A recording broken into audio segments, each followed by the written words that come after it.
হ্যাঁ, খেপুপাড়া এবং সাগর আইল্যান্ডের মাঝ দিয়ে মাঝখান দিয়ে ক্রস করবে। মঙ্গলার, ওই যে মঙ্গলার সাউথ, মঙ্গলার, যে দাঁড়ান, বাংলাদেশের মঙ্গলা। হ্যাঁ বাংলাদেশের যে মঙ্গলা আছে না, বাংলা ল্যান্ডফল কি ওইখানটাতে মঙ্গলাতে?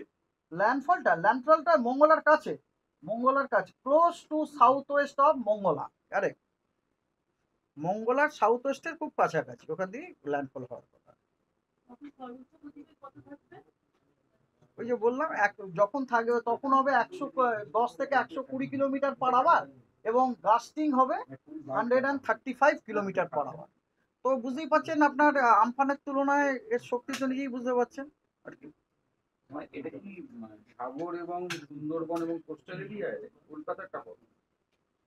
প্রথমে বললাম তো একটু আগে, ডিস্ট্রিক্ট আমি বললাম না আপনার এ থাকবে কতগুলো ডিস্ট্রিক্টের নাম বললাম, 70 থেকে 80, গাস্টিং টু 90 বলেছি। তো আজকে এখন এই পর্যন্ত, নেক্সট ব্রিফিং এ আরো যখন ডিটেলস খবর পাবো জানাবো। Thank you. যেটুকু পেলাম সেটুকু আপনাদের জানালাম। Thank you. নেক্সট ব্রিফিং এর আমি আপডেট দিয়ে দেবো।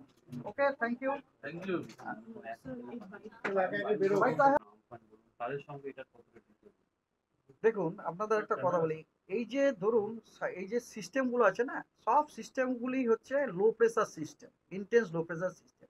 এবারে এই ইন্টেন্স লো প্রেসার সিস্টেমগুলিকে গ্রেডেশন করা হয় based on their wind speed. এবারে কথা হচ্ছে কি, আপনি আই আইলা বা আপনি কি বললেন, আমফান বললেন। আমফান ছিল একটা সুপার সাইক্লোনিক স্টর্ম।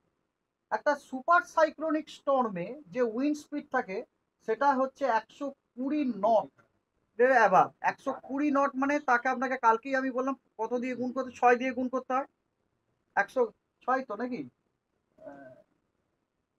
পয়েন্ট 1.8 দিয়ে গুণ করবো, মানে প্রায় ধরুন 2-এর মতো, প্রায় যদি 2-এর মতো ধরে, তাহলে ম্যাক্সিমাম উইন্ড স্পিড কত হচ্ছে, প্রায় ধরুন 220 মতো, 220-240-এর মতো, ঠিক আছে। আর এটাকে কি বললাম, সিভিয়ার সাইক্লোনিক স্টর্ম। সেটার ম্যাক্সিমাম সাস্টেন উইন্ড হচ্ছে 63। এবার 63কে যদি আপনি 2 দিয়েও গুণ করেন তাহলে কত হয়, ওটা 126 হয়।